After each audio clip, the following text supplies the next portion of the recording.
How you doing, guys? I hope you're okay.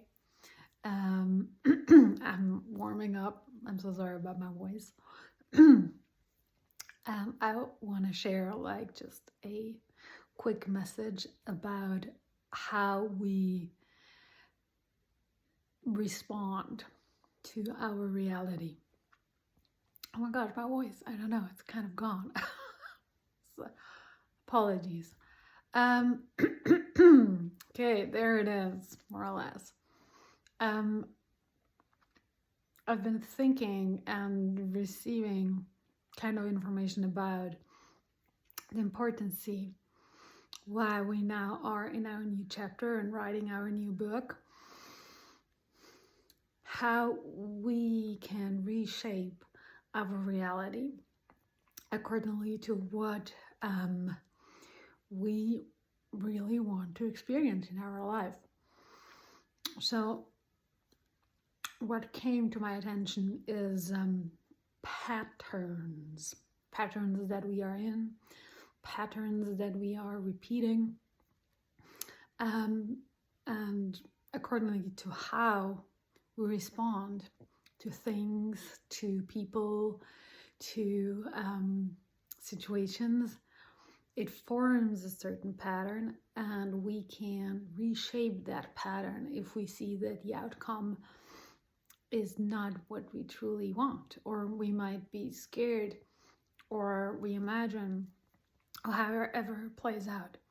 So I think the reality we live in is created in a way, and I'm using that word, it's created in a way that we can shape our reality. But it takes a little bit of exercise to do it consciously. I believe that we always manifesting. I believe that we always create our own reality. But I feel we often are not aware of what we're actually creating, or what we're actually manifesting. And we just find ourselves in situations or in moments where things just don't go the way we truly desire. So this is why it's so important to see our pattern and to understand that we have the possibility to respond to it. And I want to give you a couple of examples to give you a bit of a better picture. I'm going to start with myself. I had a big pattern in my life that I always wanted to, I've got to take it out. My apologies. A big pattern.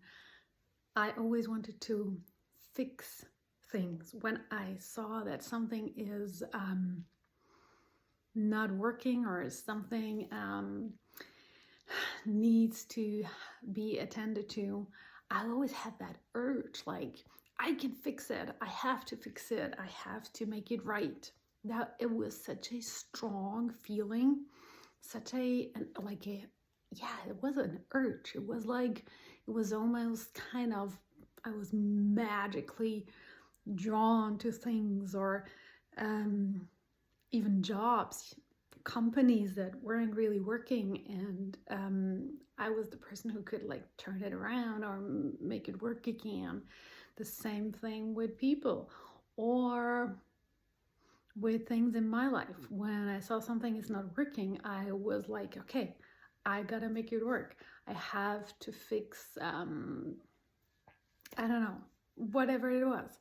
So I had that strong feeling of wanting, and really the thing that I was feeling was fixing. And when I started to do past life regressions, where you enter a deep meditation, you can do it via hypnosis as well, and you set intention to understand a certain topic better in your life, you can go back to past lives that you have lived and that are related to the topic that you are experiencing right now. So there was a period in my life where I was really confronted with a lot of things in my life that not even my therapist back then could really help me with. I was so stuck. So that's when I began to work by myself, fixing things by myself. And I started to do past life regressions on my own because I didn't have the money to pay somebody $600 an hour to do that for me. So I entered that meditation with that topic of that urge to always wanting to fix everything and everybody, including things in my life. And I got back into a lifetime where I was a man doing shoes, like I was manufacturing shoes, and I was selling them as well. And many people as well came to me to have their shoes fixed. So apparently it was a thing that people got to know me for, that I am very good at fixing people's shoes. And so after a while, that is what I mainly did. I was fixing other people's problems with their shoes. Fixing. And I became very good at it. And I had a daughter. But at one point, back in that life, that daughter passed away. And she was very, very, very young. And me as a father, I had such, of course, grief and problem to understand why she passed away. I couldn't see what she died, like what the cause was of her death.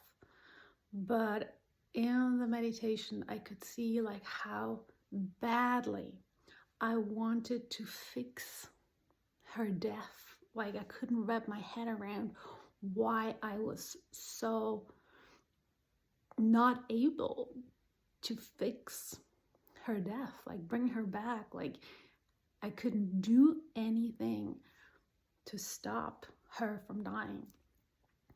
And I wanted to fix it so badly, but I couldn't. And I couldn't accept it. Like deep internally in the bottom of my heart, back then, I couldn't accept it, that I couldn't fix it. So that feeling of hanging up in the air, of not being able to prevent something or fix something from getting broken, got transferred into the life that I am living right now. And when I came back from meditation and understood the pattern from a higher perspective, it got released. It was like all of a sudden sort of aha moment. And the feeling of that urge that I needed to fix everything was like gone. And that was very, it was very alleviating as well. It's like I was bonded to the topic of needing to fix so many things.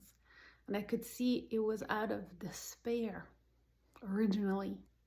It was out of despair that something got out of control, out of my hands, and I couldn't make it right. I just had to accept the moment as it is. And when I understood that, it's like I could bring healing into the situation, back into this person's life and back into my life, and to let it go. And that is how we can change patterns. When we understand our motivation behind our response or our reaction to a certain reoccurring situation or feeling or thought pattern.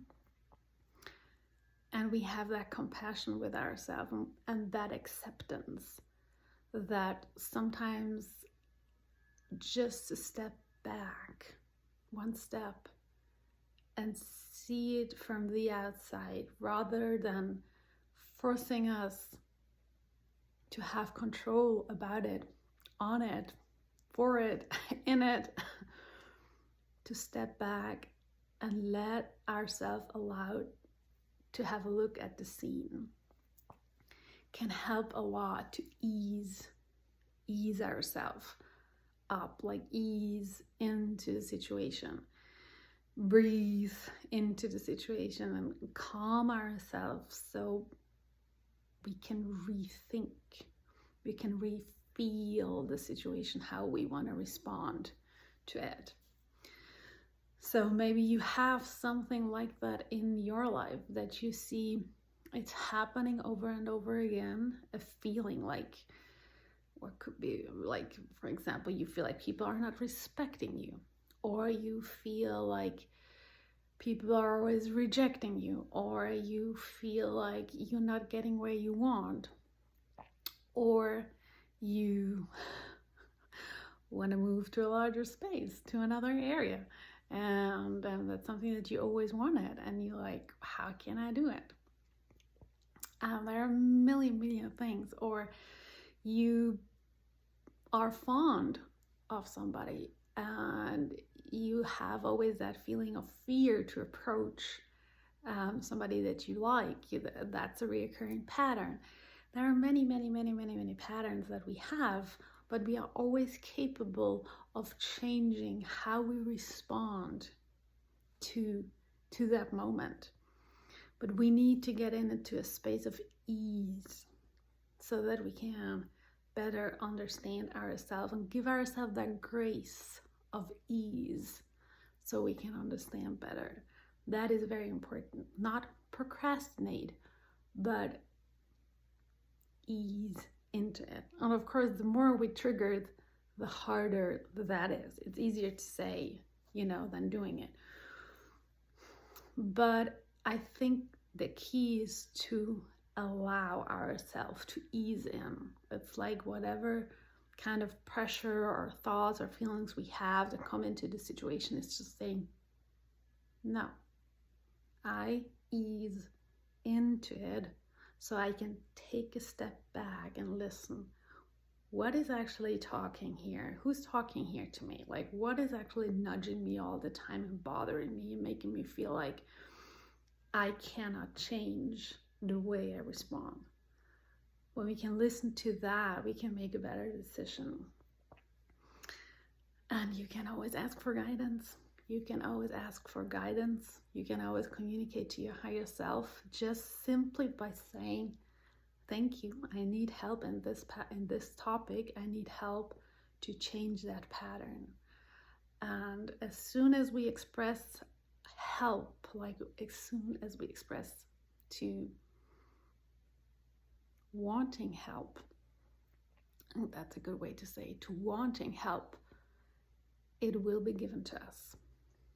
Okay, so longer than I expected, but yes, we can change our patterns. We can change the trajectory of our life.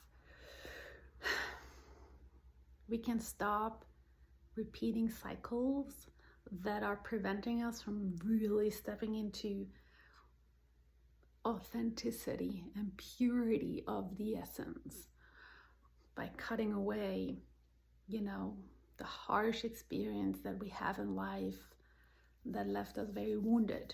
We can overcome that. Give yourself grace. Give yourself love. Breathe into the process. Take a step back. Listen deeply. Ask for help, and that you can change whatever comes through. Act accordingly to that. All right. I love you very much. I love you very much. Take care.